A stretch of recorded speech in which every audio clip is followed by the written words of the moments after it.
Bismillahirrahmanirrahim. Assalamualaikum warahmatullahi wabarakatuh. Baiklah, di sini saya akan sedikit menjelaskan tentang taksonomi Bloom dengan versus taksonomi Bloom revisi. Sebelum saya menjelaskan lebih jauh lagi tentang taksonomi Bloom ataupun taksonomi Bloom revisi, kita harus tahu apa itu sih taksonomi Bloom. Nah, taksonomi Bloom itu sendiri merupakan sebuah hierarki proses berpikir dari tingkat rendah sampai ke tingkat yang tertinggi. Dan menurut Bloom, takson yang tertinggi itu adalah kemampuan evaluasi. Akan tetapi setelah direvisi, kemampuan evaluasi tidak lagi menjadi takson yang tertinggi. Yang menjadi takson yang tertinggi yaitu kemampuan mencipta atau membuat. Sekarang kita lihat apa sih perbedaan antara taksonomi Bloom lama dengan taksonomi Bloom baru ataupun yang direvisi. Nah, perbedaan yang pertama itu adalah secara terminologi.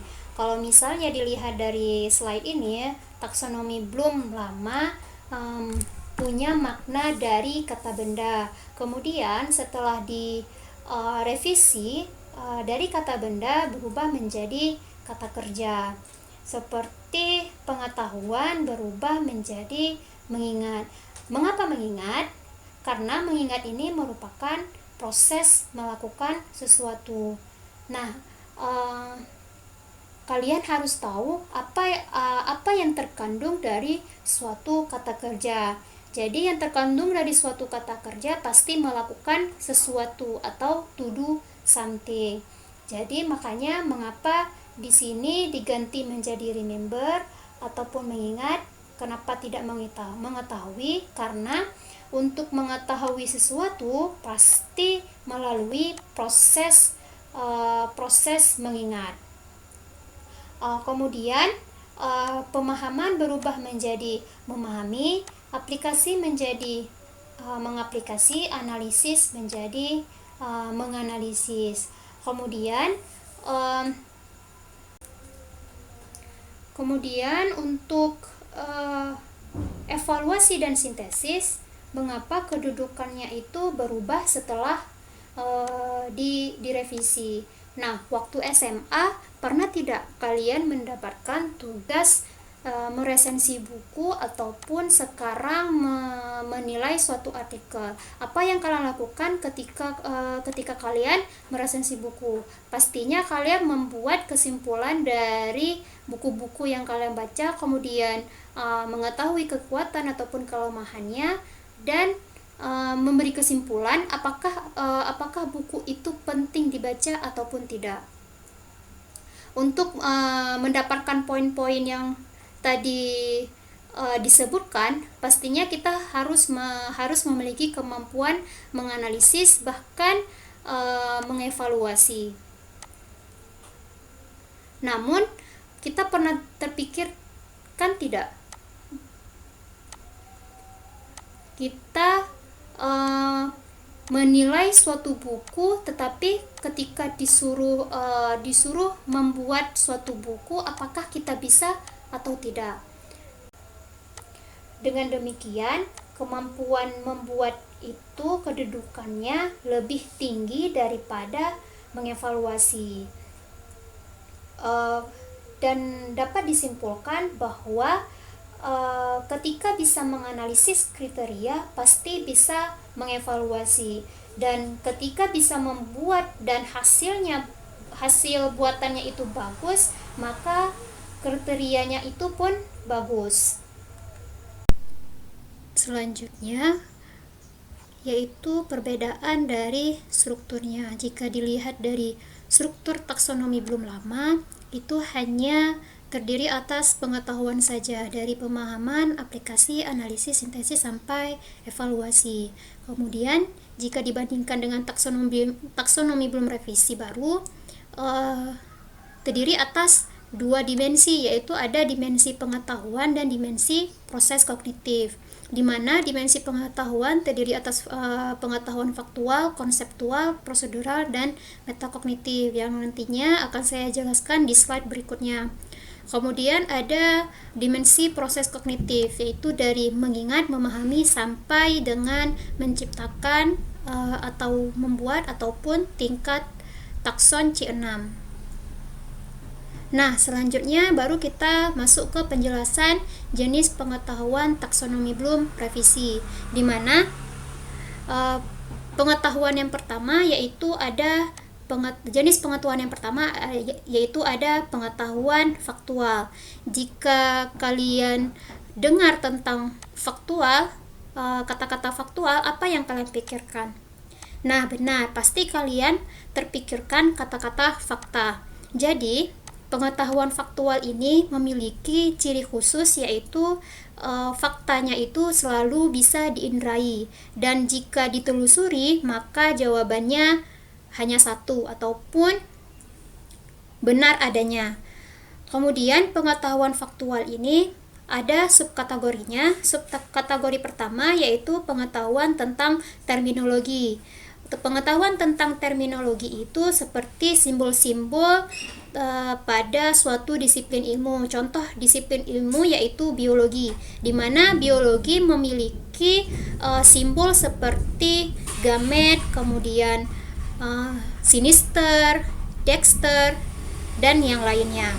Kemudian subkategori kedua yaitu ada pengetahuan tentang bagian detail dan unsur-unsur, di mana ataupun elemen spesifik, di mana pengetahuan ini mencakup tentang pengetahuan peristiwa, bisa waktu, dan tentang orang pada suatu disiplin ilmu. Contohnya saja pertanyaan seperti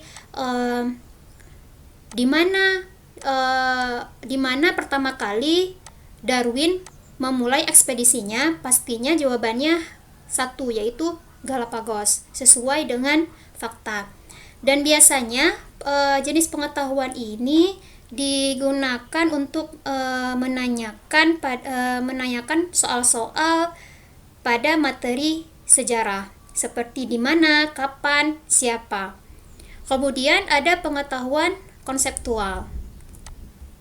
Nah, pengetahuan sebelum lebih jauh saya jelaskan pengetahuan apa itu jenis pengetahuan konseptual, kita harus tahu dulu pengertian dari konsep, di mana konsep merupakan abstraksi tentang sesuatu yang memiliki atribut. Maksud dari abstraksi di sini yaitu nama yang mewakili suatu kelompok dari ciri tertentu. Contoh dari konsep apa? Misalnya itu fotosintesis dan ekosistem. Nah, kenapa ekosistem masuk ke konsep? Konsep tadi sudah dijelaskan bahwa konsep itu harus ada atribut. Nah, atribut dari konsep itu, atribut dari ekosistem yaitu dilihat dari pengertiannya. Apa pengertian dari ekosistem? Ekosistem merupakan hubungan timbal balik antara abiotik dan biotik. Nah, pengertian ini merupakan atribut dari ekosistem, yaitu bisa hubungan timbal balik biotik maupun abiotik. Ataupun atribut ini bisa dijelaskan adanya penjelasan selanjutnya. Misalnya ekosistem. Jika ditanyakan apa itu ekosistem, maka kita bisa menjawab ekosistem itu merupakan hubungan timbal balik antara biotik dan abiotik. Nah, karena adanya penjelasan, makanya ini termasuk pengetahuan konseptual. Akan tetapi jika saya berikan contoh seperti heksa. Heksa itu kan merupakan 6.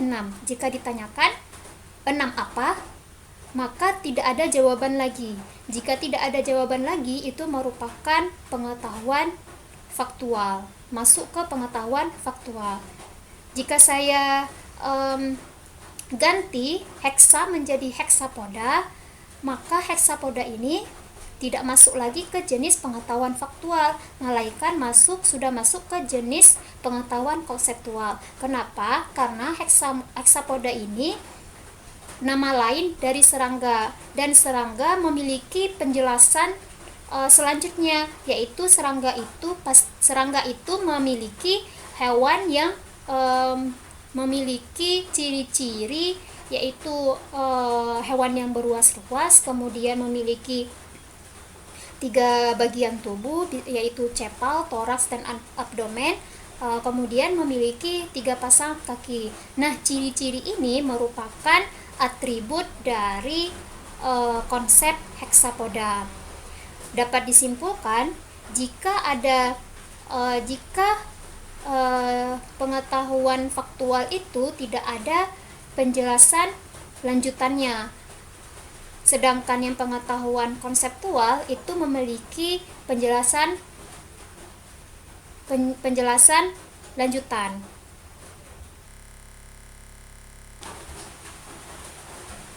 Kemudian subkategori dari pengetahuan konseptual.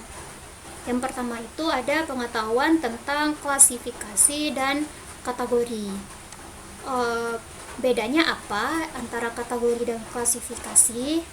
Jika kategori itu kelompoknya sudah ditentukan terlebih dahulu, misalnya ada kelompok monokotil dan kelompok monokotil, kelompok monokotil dan kelompok dikotil.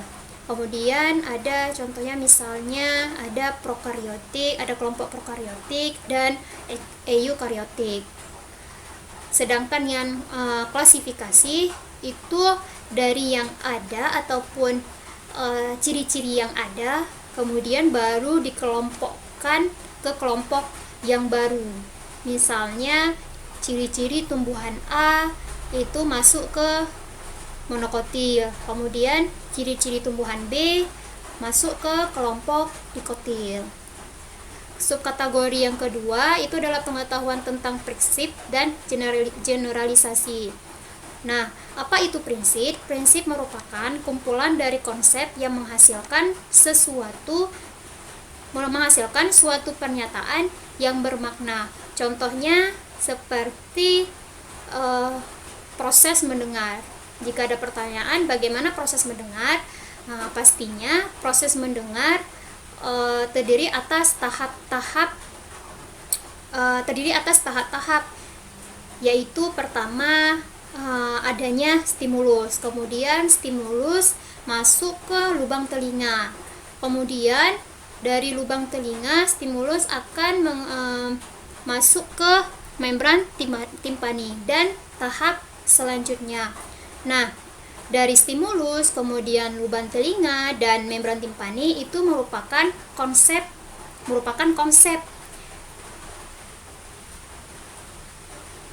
Contohnya misalnya stimulus. Kenapa masuk konsep? Karena stimulus, jika ditanyakan apa itu stimulus, pastinya ada penjelasan lanjutan, yaitu stimulus adalah rangsangan, bisa rangsangan dari luar maupun rangsangan dari dalam. Nah, konsep-konsep ini akan membentuk suatu prinsip, yaitu prinsip dari proses mendengar. Ataupun prinsip itu bisa dikatakan adalah kumpulan-kumpulan konsep yang saling berkaitan. Kemudian generalisasi itu merupakan hal-hal yang umum, contohnya buah-buahan pada umumnya mengandung vitamin C. Selanjutnya, subkategori yang ketiga yaitu pengetahuan tentang teori, model, dan struktur. Jika dilihat dari biologi, pengetahuan tentang teori seperti teori evolusi. Kalau model, yaitu model DNA maupun RNA. Dan yang terakhir, pengetahuan tentang struktur seperti struktur sel tumbuhan, struktur sel hewan, ataupun struktur dari organ-organ dalam manusia, bisa organ pencernaan, organ pernafasan, dan sebagainya. Dan jenis pengetahuan yang ketiga yaitu ada pengetahuan prosedural. Pastinya kalau pengetahuan prosedural itu berkaitan dengan prosedur, tentang prosedur. Kalau misalnya di biologi, pengetahuan prosedural itu dinilai ketika seseorang menggunakan mikroskop, di mana apakah urutan yang digunakan benar atau salah. Nah, pengetahuan prosedural ini memiliki subkategori yang pertama, yaitu pengetahuan tentang keterampilan dan algoritma subjek spesifik. Pengetahuan tentang algoritma ini terkait dengan urutan, misalnya urutan menggunakan mikroskop, ataupun subjek spesifik biologi, yaitu seperti mengamati bunga berbeda dengan mengamati bakteri. Cara mengamati bunga berbeda dengan cara mengamati bakteri. Kemudian subkategori yang kedua yaitu pengetahuan tentang teknik dan metode khusus mata pelajaran. Kalau di biologi,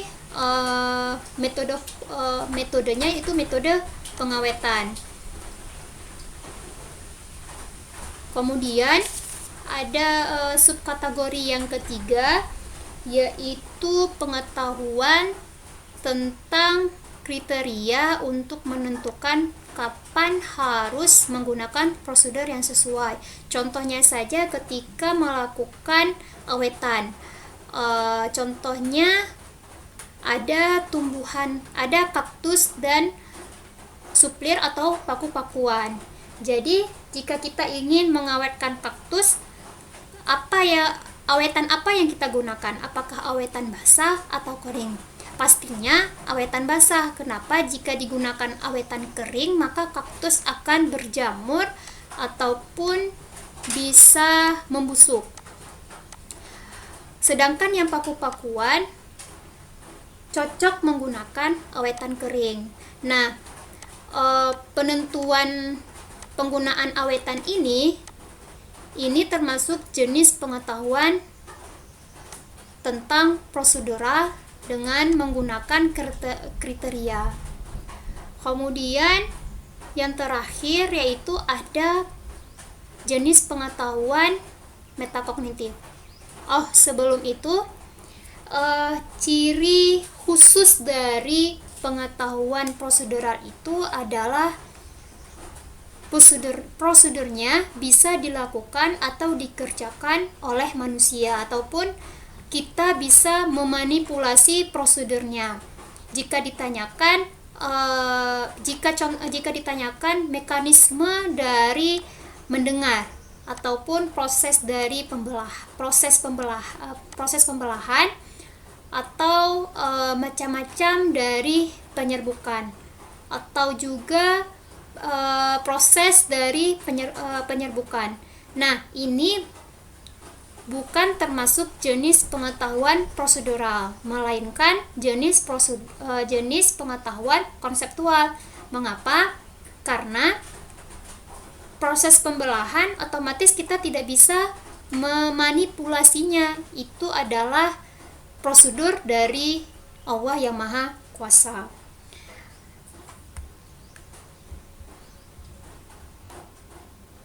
Yang terakhir, jenis pengetahuan metakognitif. Nah, jenis pengetahuan metakognitif ini berbeda dengan jenis pengetahuan yang lainnya. Jika ketiga jenis pengetahuan sebelumnya, yaitu faktual, konseptual, dan prosedural, itu jawabannya hanya satu. Namun, pengetahuan metakognitif ini jawabannya itu ataupun benarnya itu bisa banyak. Kita lihat dari subkategori jenis pengetahuan ini. Yang pertama itu pengetahuan strategi. Nah, pengetahuan strategi ini merupakan pengetahuan strategi bisa strategi belajar, berpikir, maupun memecahkan masalah. Contohnya saja, jika siswa diminta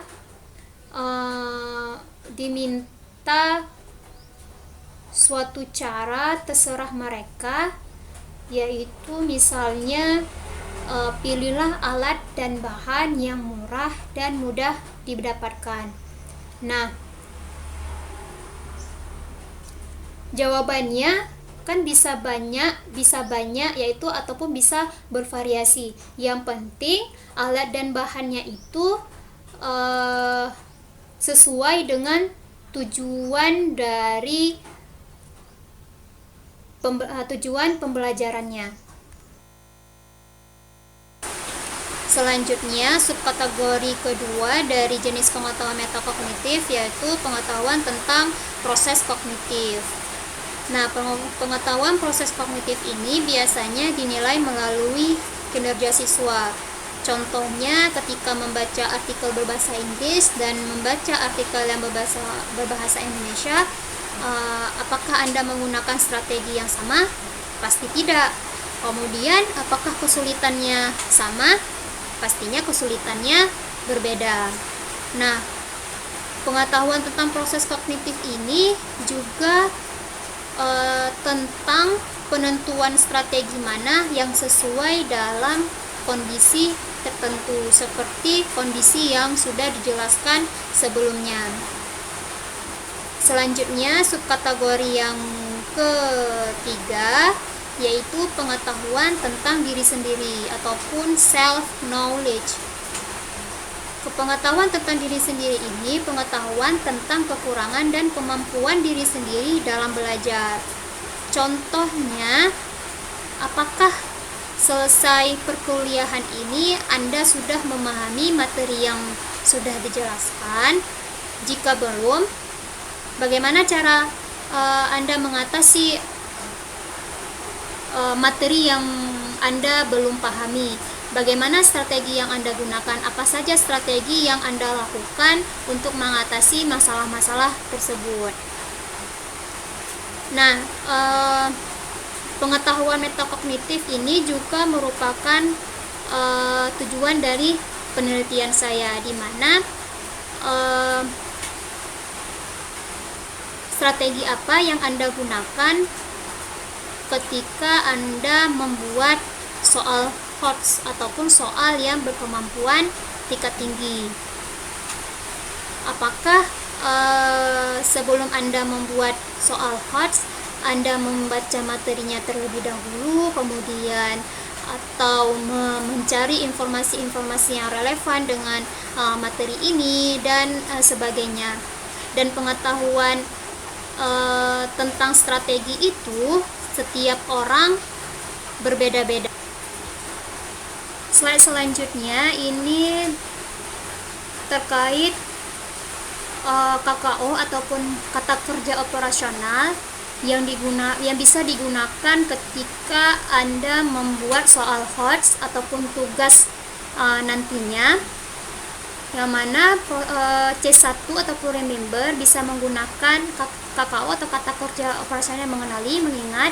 Di sini ada understanding atau memahami, C2. Setelah itu ada apply, mengaplikasikan. Yang C3 analyze, C4 ataupun analisis. Kemudian evaluate, ada C5 atau mengevaluasi dan menciptakan ataupun membuat, dan C6. Nah, soal-soal yang Anda buat bukan dari C1 sampai C6, melainkan dari C4 sampai C6, atau dari mengaplikasi sampai dari menganalisis sampai. Untuk memahami materi ini lebih dalam lagi, ayo coba kita analisis beberapa soal ya. Nah, ini merupakan soal pertama. Kita baca dulu indikatornya. Indikatornya adalah mengurutkan organ-organ tempat terjadinya proses ovulasi sampai terbentuknya embrio. Untuk soalnya bisa dibaca sendiri. Eh, Terus apakah soal ini masuk ke C1? Nah, betul ya, ini merupakan soal dari C1. Kenapa ini masuk ke C1? Jadi kalau misalnya jawabannya itu bisa didapatkan di buku dan soalnya juga persis ungkapannya itu seperti di buku dan hanya berbeda sedikit, maka itu masuk ke C1, yaitu tahap mengingat. Setelah itu, apakah soal ini masuk ke jenis pengetahuan faktual? Nah, kalau misalnya Anda bingung, maka coba lihat muatan soalnya, apa yang ditanyakan. Ini kan yang ditanyakan adalah urutannya, yaitu urutan dari dimulai ovulasi sampai terbentuknya embrio. Urutannya itu adalah dari ovarium, kemudian oviduk atau tuba falopi, dan berakhir di uterus. Organ-organ tersebut apakah bisa diindrai? Jika bisa diindrai, maka itu masuk ke jenis pengetahuan faktual. Kalau untuk untuk kita yang pendidik, itu tidak bisa kita indrai. Kenapa? Karena itu bukan profesi kita. Tapi kalau misalnya untuk dokter, apakah mereka bisa mengikuti? Ya, pastinya mereka bisa mengikuti karena itu merupakan profesi mereka. Makanya ini merupakan soal dari jenis pengetahuan faktual. Kalau saya ubah pertanyaannya itu adalah apa yang dimaksud dengan ovulasi. Nah, ini sudah berbeda lagi jenis pengetahuannya. Ini sudah termasuk jenis pengetahuan konseptual. Kenapa udah masuk ke konseptual? Karena ada jadi dia dilihat dari muatan soalnya. Yang ditanyakan kan ovulasi. Berarti ovulasi ini dia memiliki atribut, yaitu ciri-ciri dari konsep itu sendiri. Nah, atribut dari ovulasi itu apa? Kita lihat dari pengertiannya. Pengertian ovulasi itu adalah proses pelepasan ovum dari ovarium. Nah, atributnya adalah pelepasan ovum dan ovarium. Dapat disimpulkan bahwa kalau dia bisa diindrai, masuk ke pengetahuan faktual. Jika ada atribut, maka itu masuk ke pengetahuan konseptual. Ini penjelasan ini sudah saya jelaskan di slide sebelumnya. Soal selanjutnya itu ada indikator menjelaskan fungsi sistem pertahanan tubuh. Bisa dibaca sendiri soalnya. Kalau Anda sudah baca, bagaimana? Apakah benar ini termasuk jenjang kognitif C2? Bagaimana membedakan antara soal yang C1 dan C2? Kalau misalnya yang C1 tadi kan ungkapannya itu sama persis di buku dan hanya berbeda sedikit. Kemudian jawabannya itu bisa langsung didapatkan di buku. Tapi kalau misalnya C2 itu dia dikemukakannya itu dengan cara yang berbeda dari buku, dan saat siswanya baca soal, jadi dia harus mikir dulu apa ya jawabannya, ada nggak ya jawabannya di buku. Nah, untuk menjawab soal C2 ini, siswa harus paham tentang konsepnya terlebih dahulu ataupun ungkapannya. Jika siswa tidak paham tentang maknanya, maka mereka tidak bisa menjawab soal tersebut. Nah, kalau kalian lihat di soal ini, apakah termasuk C2? Ya, betul ya, ini C2. Jadi kalau misalnya cari di buku nggak ada jawabannya. Kenapa nggak ada jawabannya? Sebenarnya ada jawabannya, tetapi kata-katanya itu diubah. yaitu di ini pertanyaannya. Apabila jari tangan tergores pisau, maka ini kan konsep dari penutupan luka. Nah, kita udah tahu ini adalah konsep penutupan luka. Tinggal kita paham aja bagaimana kerja dari penutupan luka tersebut. Selanjutnya, apakah ini termasuk jenis pengetahuan konseptual? Dilihat dari muatan soalnya ya, apa yang ditanyakan. Ini yang ditanyakan adalah proses terjadinya peradangan ya. Nah, proses peradangan itu pastinya ada tahap-tahap tertentu. Kalau misalnya tentang proses, berarti itu masuk ke prinsip. Karena prinsip itu merupakan konsep-konsep yang saling berkaitan. Oleh karena itu, bisa disimpulkan soal ini benar merupakan jenis pengetahuan konseptual. Kemudian kita lanjutkan ke soal selanjutnya. Kita lihat dulu indikatornya ya. Indikatornya itu menganalisis organ-organ penyusun sistem pertahanan tubuh. Ya, jadi satu indikator ini memiliki 2 soal. Apakah itu bisa? Ini tidak bisa ya. Karena dalam satu indikator itu dia tidak boleh memiliki 2 misi yang berbeda. Nah, yang pertama itu soal yang pertama itu yang nomor 2 di indikator yang tadi itu ditanyakan pengaruh. Kemudian jenjang kognitifnya C2. Soal yang lainnya itu yang menanyakan menyebutkan tentang sebutkan. Kemudian jenjang kognitifnya C3. Dan ini 2 misi soal yang berbeda, otomatis ini tidak boleh sama sekali. Kalau dua-duanya misalnya kalau dua-duanya itu menanyakan tentang komponen ekosistem, satu soal tentang komponen ekosistem pada rumput dan satu lagi yang turun, ini mungkin bisa ya karena misinya sama. Kalau misinya berbeda itu tidak boleh, apalagi jika dilihat dari indikatornya itu mengukur kemampuan menganalisis siswa, padahal kemampuan menganalisis itu termasuk C4 ya. Kalau dilihat dari jenjang kognitifnya itu ini termasuk C2 dan C3. Dan soal ini sangat fatal.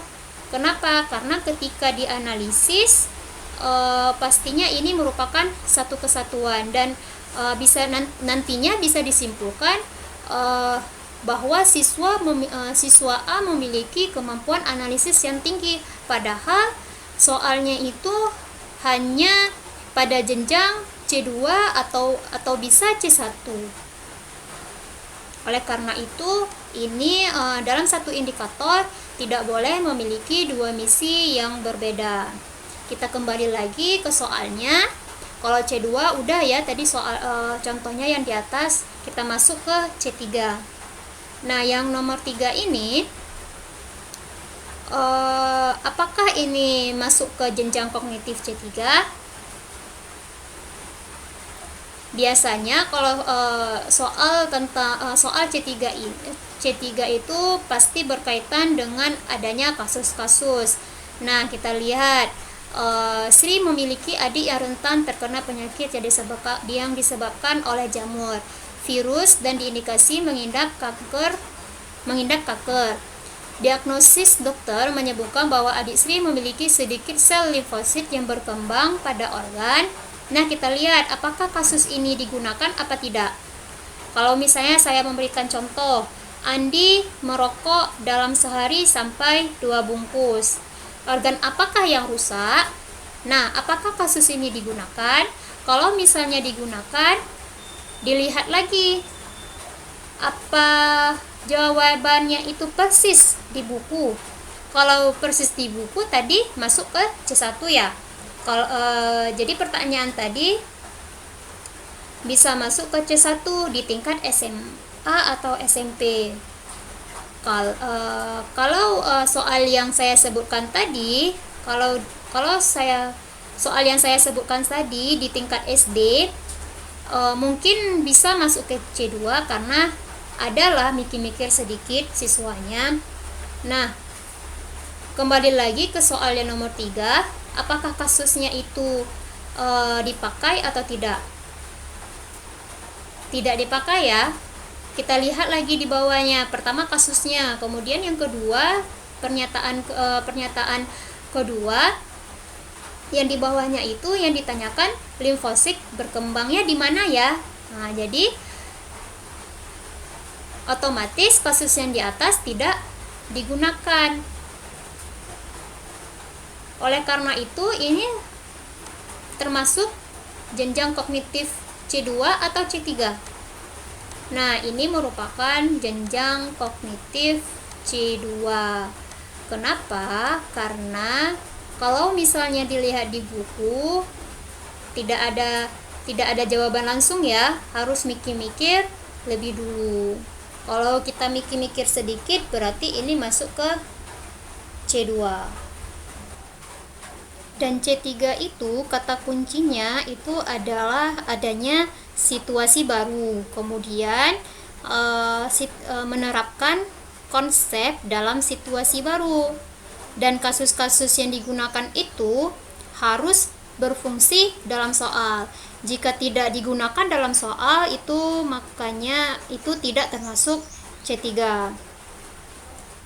Contohnya saja bisa dilihat dari bahan ajar yang sudah dikirimkan. Contohnya misalnya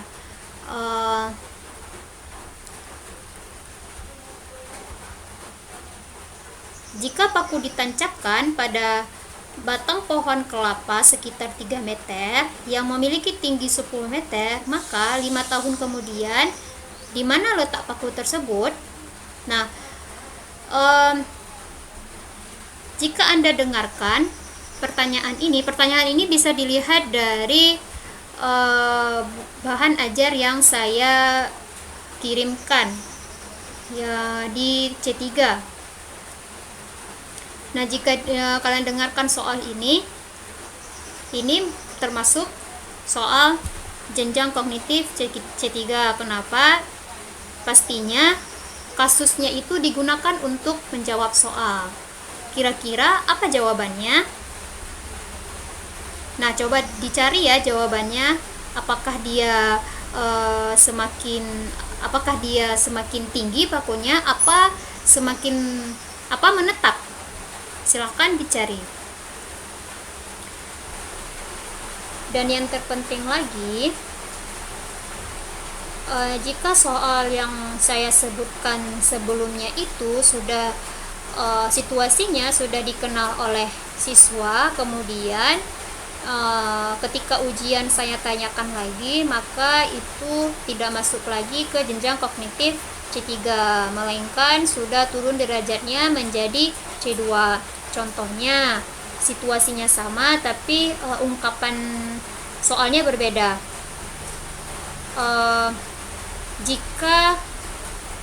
Jika Andi mengikat tali jemuran di pohon kelapa, maka beberapa tahun kemudian apa yang terjadi pada tali jemuran Andi? Ini situasinya sudah dikenal oleh siswa. Oleh karena itu yang awalnya soalnya itu masuk ke C3, maka berubah menjadi C2. Kenapa? Karena situasinya itu sudah dikenal oleh siswa, dan yaitu sudah dijelaskan di kelas sebelumnya. Dan soal C3 itu siswanya itu dia mikir, ini tentang apa ya, konsep apa ya, berkaitan tentang apa ya. Nah, jika siswa sudah berpikir seperti itu, jika soal yang kita buat membuat siswa berpikir seperti itu, maka itu merupakan soal C3. Nah, sekarang masuk ke jenjang C4. Bisa dilihat dari indikatornya itu. Yang pertama, menganalisis mekanisme sistem pertahanan tubuh spesifik. Yang harus kita tahu untuk C4 itu dia merupakan kemampuan berpikir tingkat tinggi, dimana kalau misalnya membuat soal itu harus dilihat dari kompleksitas berpikirnya. Contohnya saja pada soal ini, yaitu dalam suatu percobaan dilakukan pemberian antigen pada seekor tikus. Dari percobaan tersebut diperoleh grafik sebagai berikut. Nah, grafik ini menjelaskan adanya hubungan respon tubuh dengan hari ataupun waktu diberikan antigen, bagaimana kaitannya seperti apa, hubungan dari ataupun kaitan konsentrasi antibodi dengan pemberian antigen itu apa. Nah, karena kompleksitas berpikirnya itu karena berpikirnya itu sangat kompleks, makanya soal ini dia termasuk C4. Jika saya katakan ataupun saya berikan contoh, misalnya jelaskan siklus Krebs, jelaskan proses siklus Krebs. Walaupun siklus Krebs itu materinya itu sulit, akan tetapi kompleksitas berpikirnya itu tidak sekompleks yang saya jelaskan tadi, sehingga pertanyaan ini tidak termasuk C4 ataupun tidak jatuh ke jenjang kognitif C4, melainkan C1, C2, bahkan bisa C1. Dan dapat disimpulkan kalau C4 itu tidak bisa dilihat dari kompleksitas materinya, namun dilihat dari kompleksitas berpikirnya. Dan kalau dilihat dari jenis pengetahuannya, apakah soal ini termasuk jenis pengetahuan konseptual? Nah, dilihat sudah dijelaskan sebelumnya tadi, dilihat dari muatan soalnya, apa yang ditanyakan. Karena ini ditanyakan respon imun terhadap tubuh, maka ini benar jenis pengetahuan konseptual, karena konseptual itu dia abstraksi dari sesuatu yang memiliki atribut. Kemudian kita masuk ke jenjang C5 ataupun yang mengevaluasi dengan jenis pengetahuan prosedural. Sebelum itu, apakah soal ini termasuk prosedural? Ya, ini adalah soal yang jenis pengetahuan soal prosedural. Di mana kita tahu ini merupakan soal prosedural? Dari kata-kata ataupun pernyataan, maka prosedur yang tepat untuk dilakukan adalah ini menunjukkan adanya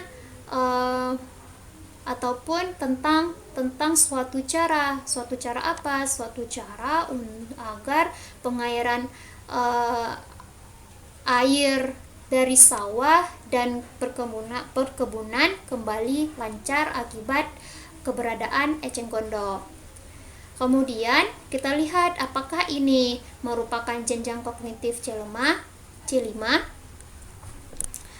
Hati-hati, jadi C5 itu dia harus melewati C4 ataupun menganalisis. Pada saat dia tidak menganalisis benar atau salah, tapi berpikirnya tidak kompleks, maka dia bisa jatuh ke jenjang kognitif C2. Misalnya ada soal Arman menebang pohon, kemudian dia membuangnya ke sungai.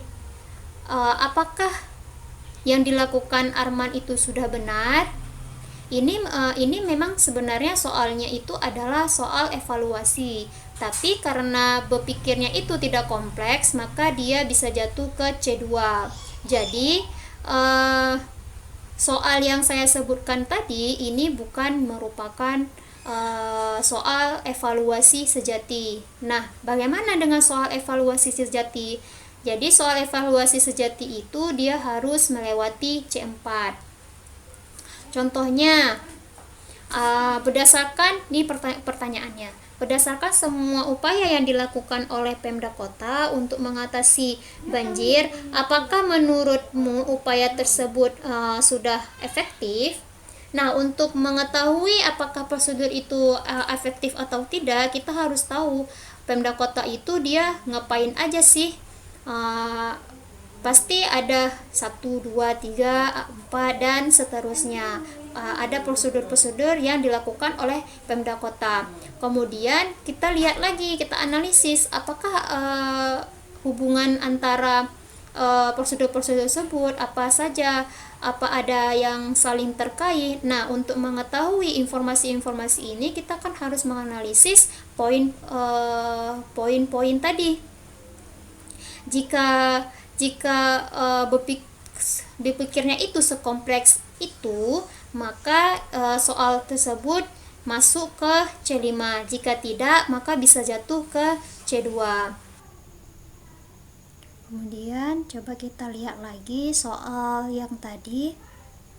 Ini coba kita lihat lagi soal yang tadi. Nah, apakah ini termasuk C5? Jika melewati C4, maka ini termasuk C5. Nah, soal ini dia tidak melewati C4. Dari mana kita tahu soal ini tidak melewati C4? Bisa dilihat dari pernyataan ini. Tetapi akhir-akhir ini pengairan ke sawah dan perkebunan menjadi terhambat karena keberadaan eceng gondok yang melimpah sehingga menyumbat aliran air irigasi. Agar pengairan ke sawah dan perkebunan kembali lancar, maka prosedur yang tepat untuk dilakukan adalah, berarti di sini kita hanya berpikir bagaimana. Jadi di sini kita hanya menghilangkan eceng gondok itu saja agar aliran air di irigasi itu kembali mengalir dengan lancar. Berarti kita memang sudah tahu kalau misalnya eceng gondok itu hilang, maka air di irigasi itu bisa mengalir kembali. Otomatis ini ini bukan soal untuk jenjang C5, melainkan untuk jenjang C2. Kemudian di bawahnya kita masuk ke soal C6. Bisa dilihat dari soal ini termasuk jenis pengetahuan metakognitif. Apakah ini termasuk jenis pengetahuan metakognitif? Sebelum itu sudah dijelaskan sebelumnya kalau pengetahuan metakognitif itu dia berbeda dengan pengetahuan lainnya. Kalau faktual, prosedural, dan konseptual itu dia memiliki jawabannya hanya satu. Sedangkan yang metakognitif itu jawabannya itu benarnya banyak. Nah, kalau dilihat di sini soal ini kurang tepat untuk pengetahuan metakognitif. Dari mana kita tahu kalau misalnya soal ini kurang tepat? Di bagian pernyataan ini, produk apakah yang dapat dibuat berdasarkan alat dan bahan di atas, serta alat dan bahan manakah yang tepat untuk membuat produk tersebut?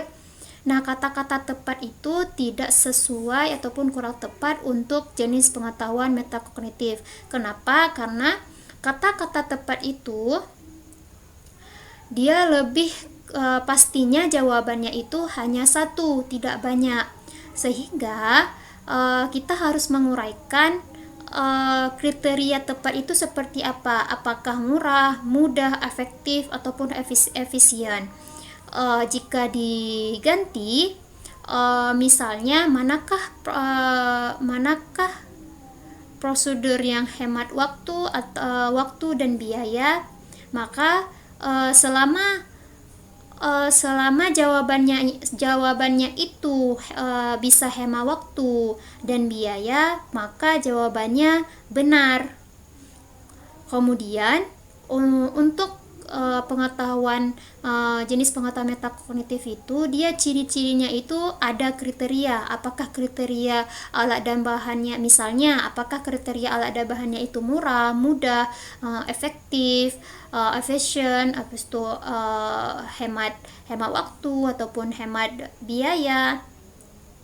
Nah, adanya kriteria ini bisa jadi rambu-rambu untuk memilih jawaban yang benar. Kemudian di sini apakah soal ini termasuk C6 atau jenjang kognitif membuat? Jika soal ini melewati C4 maupun C5, maka soal ini termasuk C6. Mengapa harus melewati tahap C4 dan C5? Karena ini merupakan taksonomi, otomatis dia seperti hierarki, harus melewati satu tahap dulu baru menuju ke tahap yang lainnya.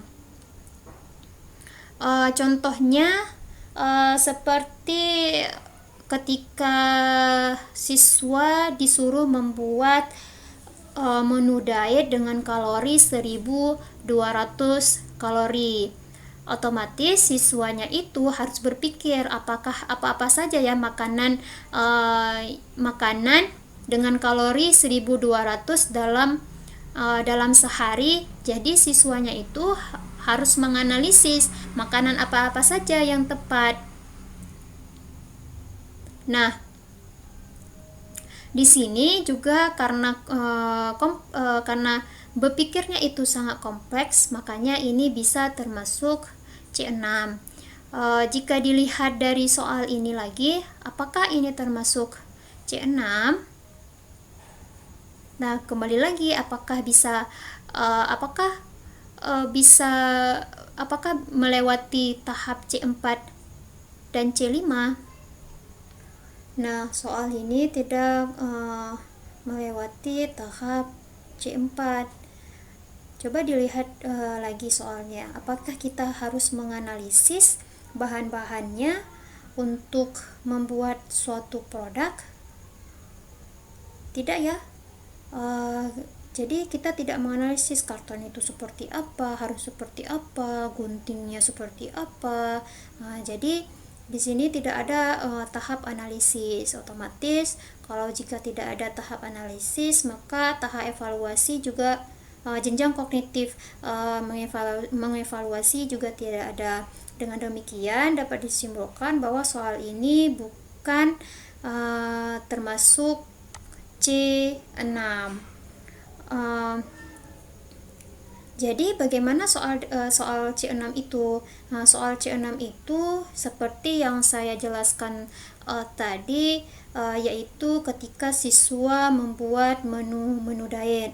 Namun saat tugas ini sudah pernah dilakukan, kemudian tiba-tiba ada tugas yang sama lagi dan ataupun ditanyakan di soal ulangan, maka yang tadinya soal ini bisa masuk ke bisa jatuh jenjang kognitif C6 yang tertinggi, karena ditanyakan lagi maka bisa jatuh ke jenjang kognitif C1. Oleh karena itu C1, C2, C3, C4, C5, C6 dia dipengaruhi oleh pengalaman belajar. Jika pernah diberikan di dalam kelas ataupun pernah dijelaskan oleh guru kemudian ditanyakan lagi, itu bisa mengubah tingkat kognitif dari soal itu. Misalnya yang C3 itu kriterianya itu kan harus ada situasi baru. Jika situasi itu sudah dijelaskan di kelas dan ditanyakan lagi ketika ulangan, maka itu bukan C3 lagi, melainkan C2. Begitu juga untuk C4, C5, C6. Berbeda dengan jenis pengetahuan, yaitu faktual, prosedural, dan konseptual, itu dia merupakan jenis pengetahuan versi ilmu, yakni jenis pengetahuannya itu tidak bisa diganggu-gugat. Memang sudah seperti itu, berbeda dengan jenjang kognitif dari C1 sampai C6, bisa diubah-ubah berdasarkan dengan pengalaman belajar seseorang. Dengan demikian, untuk penjelasan taksonomi Bloom dan contoh-contoh taksonomi Bloom revisi dan contoh-contoh soal kita akhiri di sini. Lebih dan kurang saya mohon maaf. Untuk penjelasan lanjutnya ataupun contoh-contoh soal lainnya, ini masih banyak, bisa adik-adik analisis sendiri, ataupun jika masih bingung boleh ditanyakan lagi. Kemudian bisa juga soal-soalnya itu dilihat dari bahan ajar, itu tidak berbeda jauh dengan yang saya jelaskan ini. Saya akhiri. Assalamualaikum warahmatullahi wabarakatuh.